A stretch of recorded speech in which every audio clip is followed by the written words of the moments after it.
Hello everyone, friends. So let's talk about money blocks. We all want to know about these money blocks. Indeed, as I think, yes, maybe I'm wrong, of course, you see for yourself, yes, but it seems to me that there is a certain, first of all, informational component. It contains information. The information is primary. If we do acknowledge that consciousness is primary and matter is secondary, it's really no secret that when we look, those electrons move straight, but when we don't look, they move like waves. So it's important who's looking, how they're looking, and where they're looking, right? What level of consciousness they have and all that. So it's important who's looking, how they're looking, and where they're looking. What level of consciousness they have and all that. Well, for now, let's not blow these things out of proportion. Let's get back to money. The third chakra, friends. The third. Tro. So, as you can clearly see, this is the solar plexus. These are indeed nearby organs. Yes, mostly the digestive organs, such as the stomach and intestines. This is power and control. This is self-confidence. This is personal power, right? So, you push through with personal power, did it your way, and that means you achieved the result. This is money. This is money, this is power. So, look, who has more power, right? Let's take a vegetarian, someone all airy, spreading kindness and love, or a person who says, this is mine, this is mine. Like, don't touch it, or I'll hit you on the head. So, who's going to have more money? It's all just that simple. So, there's a program working called Save and Multiply. This is mine, and give me more. There you go. And here, like. Dandelion, right. Here's a fluffy dandelion. That's it. Light and love. Peace to all living things. So, these are the basic fundamental programs. You get it? This is survival. How does survival happen, friends? Well, this is reality. This is the reality of our world. Well, you know, to avoid flying in the clouds. Yeah, first of all, what does the fire of digestion refer to? These are the gallbladders. This is actually the liver, yeah, enzymes. This is the spleen, the pancreas. Again, there's a lot of this chemistry there, yes. The stomach itself and, as it were, these processes, in the end, so to speak, the small intestine and so on, where all this happens. If we start to violate this with any ideas about correctness, no matter how good and correct they are, yes, maybe it really is correct that the poor animals, that's it, they were tortured there, and now we eat them. It's such a horror. I won't eat them. Or there's asceticism, yoga, and all that. I refuse. But what's the reality? The third chakra is getting weaker. You're not getting enough. The gallbladder isn't working. Well, even if something is being expelled, there's nothing for that bile to dissolve. And then why would it need to be expelled if no protein is coming in, if there's nothing to break down? And we can replace that with protein from nuts. Yeah, that's a completely different kind of protein, and it won't work that way. You can't replace that. With eggs, you can't get far just with eggs either. That is, friends, you understand correctly. I am simply thinking out loud. That is, I don't mean that this is good or bad, but I mean that if you want a lot of money, these ideas of some kind of correctness. So, remember that game, right, where kids run around chairs and then, on command, they have to sit down? You notice that the same kids always end up sitting down. Here are those who are correct. Here I was correct. I never sat on these chairs. I didn't get in. All the time someone was sitting down, but I remained standing.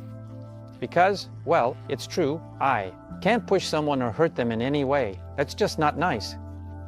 But others can, and what about that, my friend? You know, that's just how it is. Right here, everything is right here, right here. So, these are the basic mechanisms of survival, the basic mechanisms of energy conservation. Preserving potential.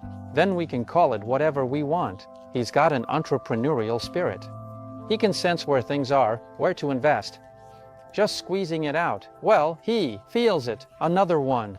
The other one is a whole different process. A person wants to do good for everyone, right? Like, I'll give to everyone. I'll share with everyone. Here you go. Here you go. Everyone take some. That's also a way to interact. But it's really important to see if enough is coming in, to share with everyone. So, how much is coming in? If less comes in than a person can give out, well, then there's nothing left, and you have to. But if more comes in, it's your call, hand it out. Friends, it's crucial that animal basics apply. This is power, authority, alpha. This is the one who claims everything.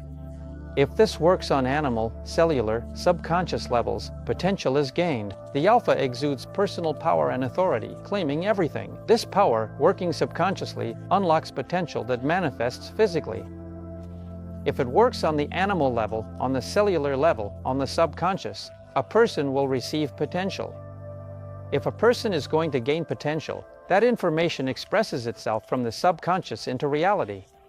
If you're at a certain level, if you've gathered potential of such a level that it manifests as a specific potential, a physical equivalent of some amount, well, that amount will stick to you. You'll come across some project, you'll meet certain people, and things will just start to fall into place. And you'll make it happen. You will come across some project, some people will come to you, you will still have to do something. Somehow it will work out. And you will succeed. If, for some reason, or for any reason whatsoever, you surrender or relinquish your potential there, it doesn't matter, to a relative, neighbor, friend, brother, someone else, some egregious, or it's not clear where, or even to a complete stranger. What can appear if nothing exists, no information to show? Regardless of processing or endless work, money won't come. Why not? They don't exist as volume or energy. It's unformed, not there. Because they do not exist as a volume, as energy, it has not formed. It simply does not exist. So that's how it is. And I'm also giving you a meditation that will let you enter a different informational space of our multiverse. So sit down, really let this flow of information through you, where you are already wealthy, where you already have those millions. This meditation is designed to help you access a unique and transformative informational space within the vast multiverse. It allows you to sit down, relax, and open yourself to a powerful flow of information that aligns with your deepest desires and aspirations. In this space, you are already wealthy, possessing the abundance and prosperity you seek. A practice for those who want to step into wealth, into a world where you are already rich. Now imagine that right in front of you is a magical plane. This plane is absolutely like an invisible film, you know, like in those science fiction movies where they pass through some kind of dimensional portal, right? A portal. And this portal is right in front of you, just like that, wide open, there it is. And behind that portal, everything is exactly the same, like the reality is one-to-one, just like this. But you, in that other world, are already a millionaire. A completely accomplished, wealthy, and self-confident individual. And you need to physically stand up like this and walk through that portal. This portal will close right behind you and disappear. And you find yourself in another dimension. You stay in this dimension where you're a billionaire. That's it. Work with us, friends. Take my retreats, take my courses, and gain knowledge. Light and love.